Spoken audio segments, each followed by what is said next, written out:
I've got some bad news for you. Today you've got to have a bit of a fight. You've got to fight today so you can dance later. The reason this first day is one of the most difficult is because you have to fight. You have to fight against your unconscious mind. There's a famous Zen artwork called the Ox Carvings, and it shows the Buddha first searching for his ox that's lost somewhere, then finding it, then struggling with it, then attempting to tame it, then working with it, then riding on it, and then at the end, like in the Matrix, there is no ox. There's just the Buddha sitting there meditating.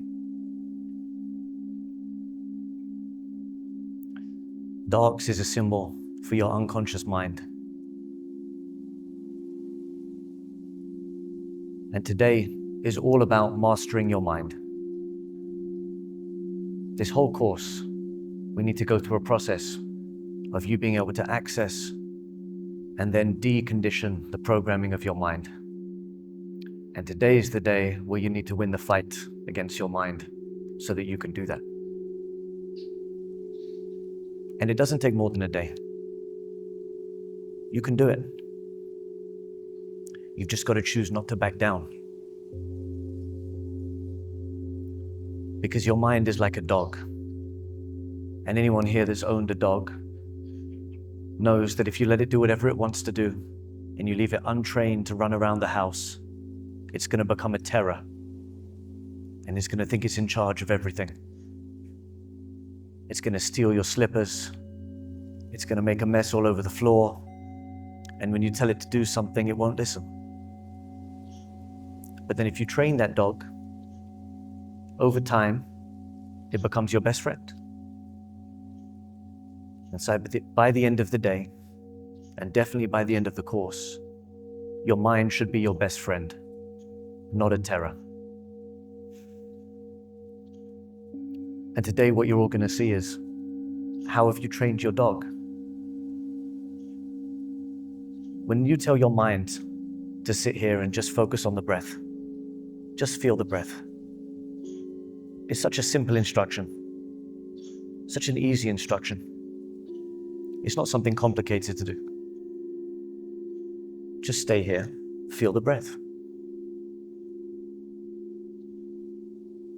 But what you're going to see is all of the things that your mind wants to do instead of doing this. All of the places that your mind is used to going. And actually, the modern world has given us the language to be able to understand this. That's your algorithm. What have you programmed your algorithm to do?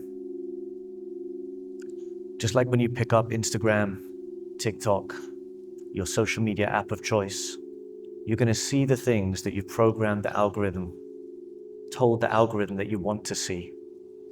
By clicking on, by showing interest in, it's going to feed you more of that. Your mind's exactly the same. And so as you sit there today, and you don't have any external distractions, all you're doing is seeing what's inside your head.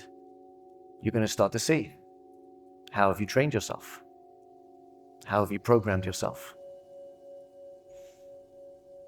And today's the day that you want your conscious choice to win over your programming. Because later, we want to do a lot of things with your mind. Every day, we want to learn a new aspect of this skill so you can go deeper and deeper into exploring the landscape of the self. But if you can't tell your mind to do something and have it listen, you can't go further in the practice. You can start to do all the things that I say each day, but there'll be no real benefit in them because you have to win that battle. It has to be your friend, your helper. And remember, it's not really a dog. It's a piece of you. so it should listen to you. Imagine if any other piece of you didn't listen to you. Imagine if my hand didn't listen to me. And while I was here talking to all of you meditators, it just started slapping me in the face and doing weird things. I wouldn't be able to get anything done, and I wouldn't be able to teach the rest of the meditation course. My hand needs to listen to me, so it cannot slap me in the face when I'm talking to a bunch of meditators. And then maybe so I can learn to write, I can learn to create art, I can learn to do other more complex things with my hands.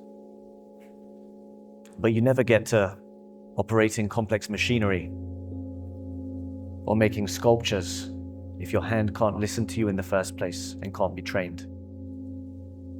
It's the same thing with your mind. If every few seconds your mind starts to jump here and there and everywhere,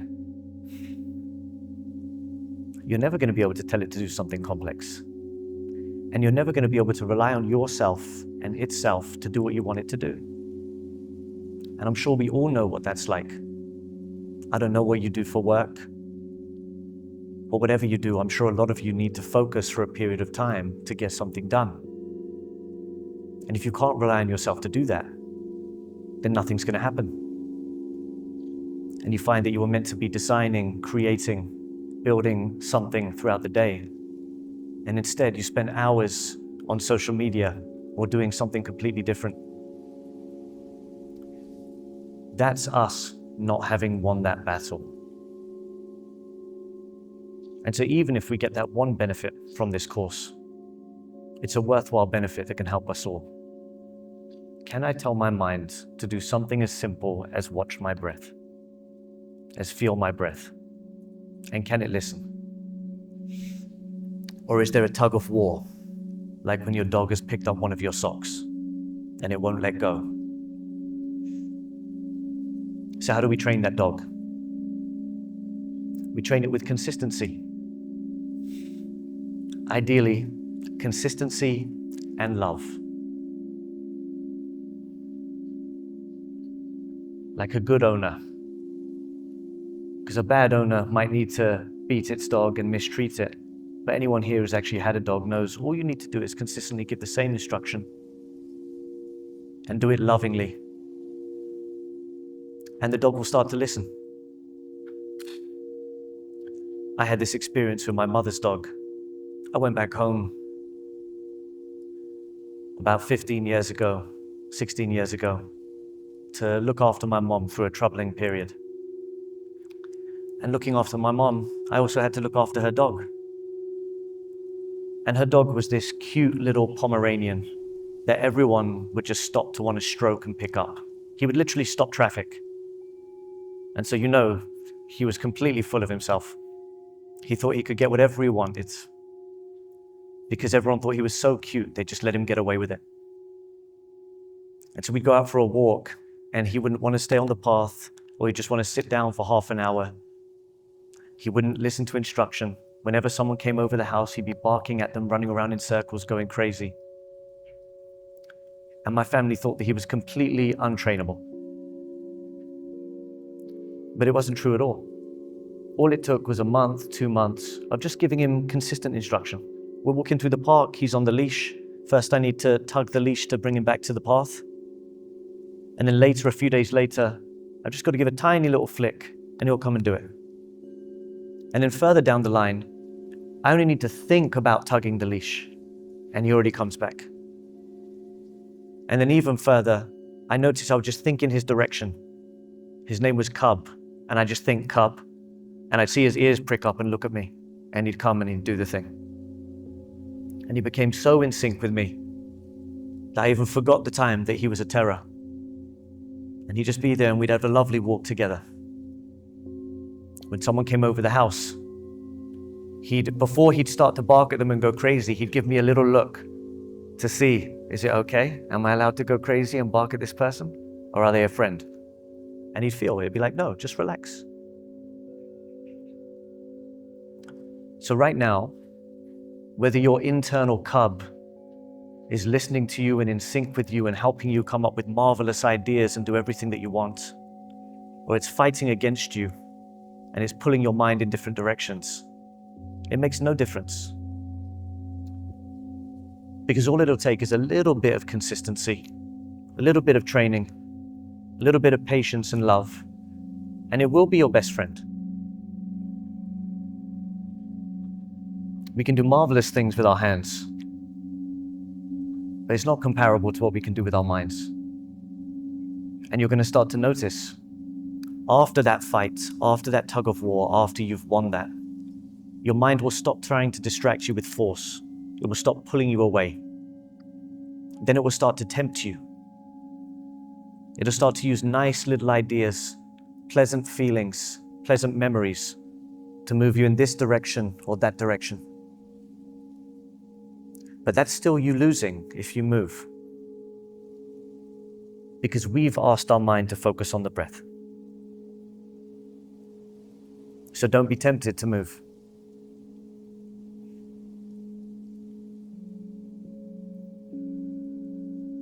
When I was a kid, we got taught Aesop's fables, and I thought it was super common, but now I've spoken to a few other younger people and I realized maybe they don't get taught them as much in school anymore. And one of the fables we got taught was this competition between the wind and the sun. Maybe this is super familiar to you, maybe not. And it's where the wind and the sun are arguing over who's stronger, who's more powerful. And obviously they're both arguing for themselves. And they're like, okay, let's have a competition. There's this guy climbing a mountain, and let's see which one of us can make him take his coat off. It's like, okay, the wind's like, easy, no problem. So this guy's climbing the mountain, and it starts to blow. First softly to try to knock the jacket off, but the guy tightens the jacket. And then it starts to blow even harder, forcefully, to the point where it's almost knocking him off the mountain. But of course, the guy tightens the jacket, secures himself, and keeps himself huddled up because he wants to keep the jacket. So the sun says, okay, well, it's my turn. And then the wind stops blowing, and the sun just starts to shine. And eventually the guy starts to sweat. He's hot, he can climb the mountain again, and he takes the jacket off. So sometimes force doesn't win. That's the first tactic of your mind, like the wind. It's going to attempt to use force to manipulate you. It's going to attempt to use force to move you away from focusing on the breath. But then when it realizes it can't do that, it will switch to coercion. Coercion and temptation. I'm sure everyone here has beautiful memories that they can go back to. People in their lives that have touched them, moments that have been amazing. That's an easy tool for your mind to use to coerce you. It can slip a beautiful memory in there of your first love, of one of your family members, maybe something bittersweet, a healing moment you've been through, and then that can pull you away as well. I know many of you here work in a creative industry or technical industries where you have to design and you have to think of ideas. Your mind can give you amazing ideas. It can start to write out whole business plans for you, whole novel ideas, whole designs for projects and plans. That's still it trying to tempt you. It's just, where are you checking out? Are you being forced away from focus? Are you being coerced away from focus? Are you being tempted away from focus? Because remember, when you leave this course, you still have your mind. You can generate all those ideas. You can sit and relish in all those memories.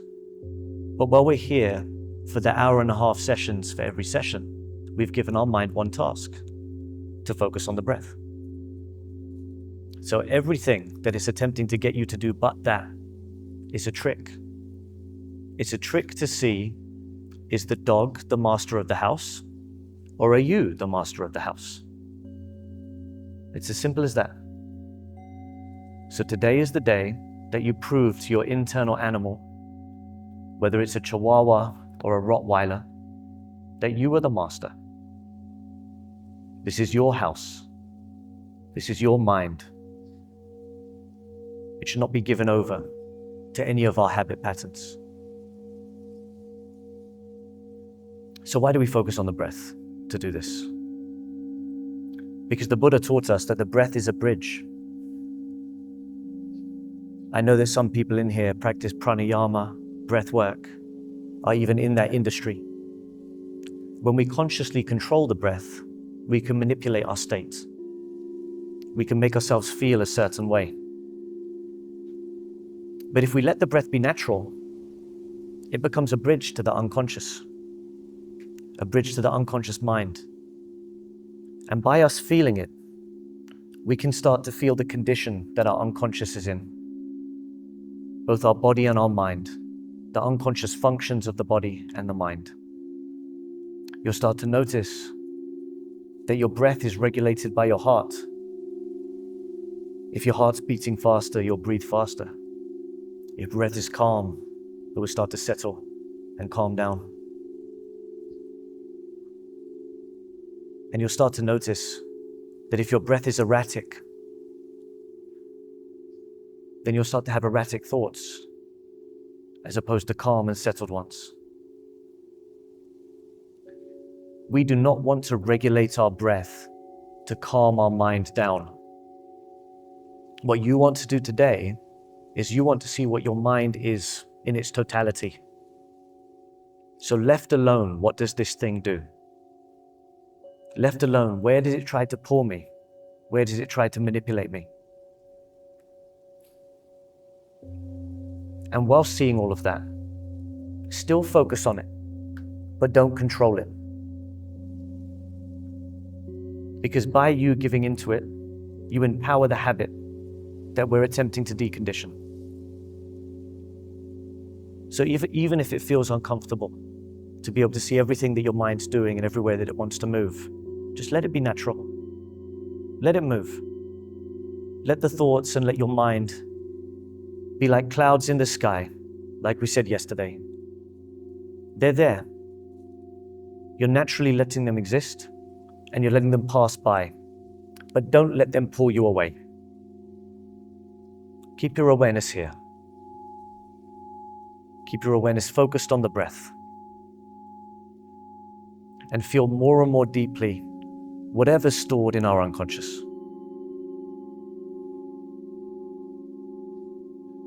And that's what we need to learn today in this session.